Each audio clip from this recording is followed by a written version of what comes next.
تو بھائیوں، جنت کے 8 دروازوں کی نسبت سے 8 ایسے مواقع ہیں جہاں پر سجدہ سہو کرنا واجب ہو جاتا ہے۔ اوپر جو ہم نے احادیث سن لی ہیں، ان احادیث کی روشنی میں 4 چیزیں تو بالکل ڈائریکٹلی اس میں سے نکلتی ہیں۔ میں ان 4 کیسز کو بیان کرتا ہوں اور اس کے بعد 4 مزید کیسز جو اسی میں سے ڈیڈکٹ ہوتے ہیں اجتہاداً اور قیاساً۔ کیس نمبر 1 کہ اگر 4 رکعت والی نماز میں درمیانہ تشہد چھوٹ جائے اور انسان کھڑا ہو جائے، کھڑا ہونے سے پہلے پہلے یاد آئے تو واپس آ جائے، اور اگر وہ کھڑا ہو گیا تو اب وہ واپس نہیں آئے گا بلکہ آخر میں سہو کے 2 سجدے کر لے گا۔ اسی طریقے سے اگر پہلی یا تیسری رکعت میں وہ غلطی سے تشہد بیٹھ گیا، مثلا 4 رکعت کی نماز تھی، اس میں پہلی اور تیسری میں تو نہیں بیٹھتے، غلطی سے وہ تشہد بیٹھ گیا، تو اب یاد آنے پر وہ کھڑا ہو جائے اور آخر میں سجدہ سہو کر لے۔ کیس نمبر 2، رکعتوں کی تعداد میں شک پڑ جائے تو کم کی طرف جائے، یعنی اگر شک پڑا کہ 2 پڑھی ہیں یا 3 تو یہ سمجھ لے میں نے 2 پڑھی ہیں، 3 یا 4 میں شک پڑے تو سمجھ لے میں نے 3 پڑھی ہیں، اور پھر آخر میں سہو کے 2 سجدے کر لے تو اس کی نماز کی غلطی کی تلافی ہو جائے گی۔ کیس نمبر 3، اگر کسی نے رکعتیں کم پڑھ دیں اور سلام پھیرنے کے بعد اسے یاد آیا کہ یار میں نے تو 2 کے بعد سلام پھیر دیا، پڑھنی تو 4 تھیں یا 3 پڑھنی تھی تو 2 کے بعد سلام پھیر دیا، مغرب کی نماز میں جیسے ہو سکتا ہے، تو پھر وہ اپنی رہ گئی رکعتیں یا رکعت کو پورا کرے اور پھر آخر میں سہو کے 2 سجدے کر لے۔ کیس نمبر 4، اگر کسی نے رکعتیں زیادہ پڑھ لیں، جیسا کہ آپ صلی اللہ علیہ وسلم کے ساتھ ہوا کہ 5 رکعتیں پڑھ دیں، اور اس کو یہ شک پڑا کہ میں نے رکعتیں زیادہ پڑھ لی ہیں، تو پھر بھی وہ آخر میں سہو کے 2 سجدے کرے تو اس کی نماز مکمل ہو جائے گی۔ بہرحال یہ جو لوگ کہتے ہیں نا جی اگر 5 پڑھ لی ہیں تو 6 بھی ساتھ ملا لے، تو ایسی بات نہیں، وہ حدیث میں آپ سن چکے بخاری اور مسلم کی کہ اگر کسی نے 5 پڑھی ہیں تو یہ سجدے اس کو خود بخود 2 کو اس کو جفت کر دیں گے۔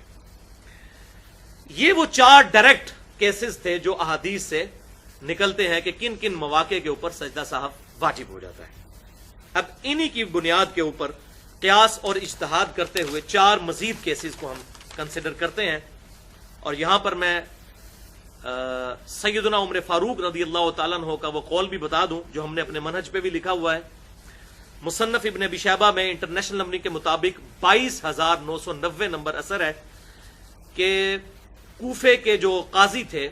قاضی شریح،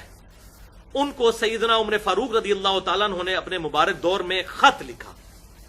اس خط میں انہوں نے لکھا کہ جب کبھی تمہیں کوئی مسئلہ درپیش ہو تو اللہ کی کتاب میں اسے تلاش کرو، اگر اللہ کی کتاب میں نہ پاؤ تو پھر سنت رسول صلی اللہ علیہ وسلم میں اسے تلاش کرو، اگر سنت میں بھی نہ پاؤ تو پھر مسلمانوں کے اجماع میں اسے دیکھو، مسلمانوں کے عملی تواتر اور مسلمانوں کے اجماع میں، اور اگر اس میں بھی نہ پاؤ تو پھر تم اجتہاد کر لو یا قیاس کر لو، اور اگر تم اجتہاد نہ کرو تب بھی ٹھیک ہے، یہ واجب نہیں ہے لیکن صورتحال کے وقت اگر کرنا پڑ جائے تو کر لو۔ تو اس اثر کے تحت یہ بات پتہ چلی کہ پہلے نمبر پر کتاب اللہ ہے، اس کے بعد سنت، پھر اجماع، اور پھر چوتھے نمبر پر اجتہاد اور قیاس ہے۔ یہ اجتہاد اور قیاس پہلے نمبر پر بعض لوگ لے آتے ہیں، یہ پہلے نمبر پہ نہیں ہے، یہ چوتھے نمبر پہ ہے، اور وہ بھی قرآن اور سنت اور اجماع کی روشنی میں کیا جائے گا، جس طرح اب میں کرنے لگا ہوں۔ اس کے لیے کوئی بہت بڑا فلاسفر ہونا ضروری نہیں ہے، احادیث آپ کے سامنے ہے، آپ خود بھی اجتہاد کر سکتے ہیں، یہی اسلام کی خوبصورتی ہے الحمدللہ۔ تو وہ جو 4 کیسز بچ گئے تھے وہ اب ہم اجتہاداً اور قیاساً کریں گے۔ اجتہاد ہوتا ہے کہ انسان پوری ایفرٹ کر کے کسی رزلٹ پر پہنچے، اور قیاس یہ ہے کہ اس سے ملتا جلتا کوئی رزلٹ موجود ہو، اسی پر قیاس کرتے ہوئے ایک اور رزلٹ ڈیٹیکٹ کر لیا جائے۔ تو کیس نمبر 5، وہاں ہم یہ سن چکے کہ اگر رکعتوں کی تعداد میں شک پڑ جائے، بخاری اور مسلم میں آیا، تو یقین پر بنیاد رکھیں، یعنی کم کی طرف جائیں۔ تو اسی پر قیاس ہے کیس نمبر 5 کہ اگر سجدوں کی تعداد میں شک پڑ جائے کہ 1 کیے یا 2 تو کم کی طرف جائیں اور آخر میں سجدہ سہو کر لیں تو نماز مکمل ہو جائے گی۔ اس میں جو لوگ 2 سجدوں کے درمیان والی دعا جو ہے رب اغفر لی پڑھتے ہیں، ان کے لیے بڑی آسانی ہے کہ وہ عموماً سجدوں کی تعداد کو بھولتے نہیں ہیں، کیونکہ جب آپ نے دو سجدوں کے درمیان ربک فلی پڑھا ہوگا تو جیسے ہی آپ دوسرے سجدے میں جائیں گے تو آپ کے کانوں میں اپنی آواز ابھی تک گونج رہی ہوگی کہ میں ربک فلی پڑھ کے آیا ہوں، لہذا میں نے ایک سجدہ کر لیا۔ یہ بھی اس سنت ذکر کی برکت ہے جو اس وقت امت سے اکثریت میں سے اٹھ چکا ہے۔ دو سجدوں کے درمیان سنت ہے ربک فلی 2 دفعہ پڑھنا۔ تو یہ طریقہ ہے شک کو زائل کرنے کے لیے۔ کیس نمبر 6 کہ اگر امام نے سری نمازوں میں یعنی ظہر اور عصر کی نماز میں اونچی قرات شروع کر دی، حالانکہ اس میں حکم ہے کہ آہستہ قرات کی جائے، اسی طریقے سے مغرب اور عشاء میں اور فجر کی نماز میں، یہ جہری نمازیں ہیں، ان میں قرات اونچی کرنی ہوتی ہے، اس میں آہستہ آواز سے اس نے قرات شروع کر دی اور اس کو فوراً احساس ہوا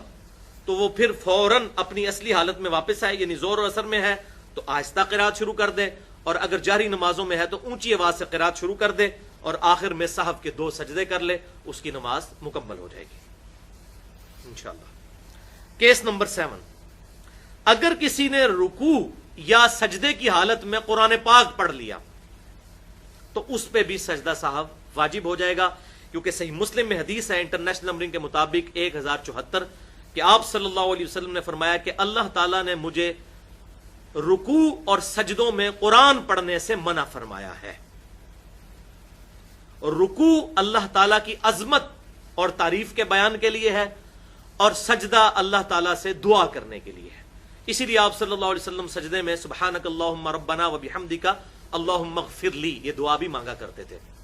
اسی طریقے سے سبوح قدوس رب الملائکۃ والروح یہ آپ رکوع میں پڑھیں، یہ عظمت والے کلمات ہیں، سبحان ربی العظیم سبحان ربی الاعلیٰ کے بعد، کیونکہ میں پہلے بھی بتا چکا ہوں کہ جامعہ ترمذی اور سنن ابی داؤد میں یہ حدیث ہے کہ آپ صلی اللہ علیہ وسلم سبحان ربی العظیم اور سبحان ربی الاعلیٰ کو پڑھنے کا حکم دیتے تھے۔ تو یہ پڑھنا تسبیحات افضل ہے باقی ساری تسبیحات سے۔ رکوع میں سبحان ربی العظیم کم از کم 3 دفعہ اور سجدوں میں 3 دفعہ کم از کم سبحان ربی الاعلیٰ، اس کے بعد یہ بھی تسبیحات پڑھ سکتے ہیں۔ کیس نمبر 8 8واں کیس آخری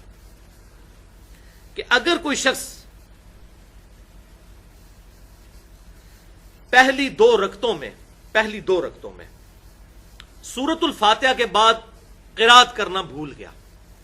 پہلی 2 رکعتوں میں سورۃ الفاتحہ کے بعد بھی قرآن پاک کی کم از کم 3 آیات پڑھنا یا کوئی ایک آیت 3 کے برابر پڑھنا یہ واجب ہے، یہ ضروری ہے۔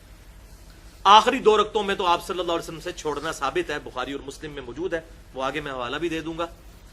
پہلی 2 رکعتوں میں اگر کوئی شخص چاہے وہ فرض کی ہوں یا نوافل کی ہوں سورۃ الفاتحہ کے بعد کوئی سورت ملانا یا قرآن پاک کا کچھ حصہ پڑھنا بھول گیا، اس کو بعد میں یاد آیا یا وہ رکوع میں چلا گیا تھا اب اس کو یاد آیا، تو اب وہ نماز کو اسی طریقے سے مکمل کرے اور اینڈ پہ سجدہ سہو 2 سجدے سہو کے کر لے، انشاءاللہ تعالی اس کی نماز مکمل ہو جائے گی۔ اگر کوئی شخص خدا نہ خواستہ پہلی 2 رکعتوں یا آخری 2 رکعتوں میں سورۃ الفاتحہ ہی پڑھنا بھول گیا تو فاتحہ کے بغیر نماز نہیں ہوتی، اس پہ میں نے پورا لیکچر دیا ہے، مسئلہ نمبر 84 کے نام سے، تقریباً 2 گھنٹے کی گفتگو، فاتحہ خلف الامام سے متعلق فرقہ وارانہ نظریات کا تحقیقی جائزہ۔ اگر سورۃ الفاتحہ رہ گئی تو پھر نماز ہی دوبارہ پڑھنی ہوگی، نماز نہیں ہوگی۔ اسی طریقے سے اگر کسی شخص نے رکعتیں کم پڑھ دی ہیں تو اب وہ یہ سمجھے کہ میں اب 3 یا 4 میں شک ہے تو چلو خیر ہے میں سجدہ صاف کر لوں تو نماز نہیں ہوگی، کیونکہ رکعت پوری فرض ہے۔ اس طریقے سے سجدہ کرنا بھی ہر رکعت میں 2 دفعہ فرض ہے۔ تو یہ جو فرائض ہیں ان میں سے اگر کوئی بھی چیز رہ جائے تو کم کی طرف جا کے اپنے شک کو دور کرنا ہے، اس کے بعد سجدہ صاف کریں گے تو نماز ہوگی۔ اگر شک کو دور نہ کیا اور کہا جی بنو شک کو ایسی تو میں بس ان 2 سجدے کاٹ لا، کتنے نے وہ بابے مجھے ملتے ہیں بس جی شک پہندا آخری 2 سجدے کاٹ لیتے ہیں، میں کہا جی اس طرح نہیں نماز ہوندی جناب، ایسا نہیں، سجدے نال نہیں شک نکلتا، کم کی طرف جائیں گے پھر اینڈ پہ 2 سجدے کریں گے تو پھر شک نکلے گا۔ یہ تو شارٹ کٹ کے چکر میں پڑ گئے کہ 3 یا 4 میں شک ہوا تو آپ کہیں ہو سکتا ہے 4 ہی پڑھی ہوتے آخری 2 سجدے کر لیے، تو اس طرح نماز نہیں ہوگی۔ جب شک پڑے گا تو کم کی طرف جائیں گے، یعنی پھر فالتو پڑھیں گے آپ، جیسے آپ صلی اللہ علیہ وسلم نے بھی زور کی 5 رکعتیں پڑھا دی، آپ کو شک ہی ہوا ہوگا اس لیے تو آپ نے 5 پڑھائی، تو شک کو دور کرنا ہے، اس کے بعد صاحب کے 2 سجدے کر لیے جائیں۔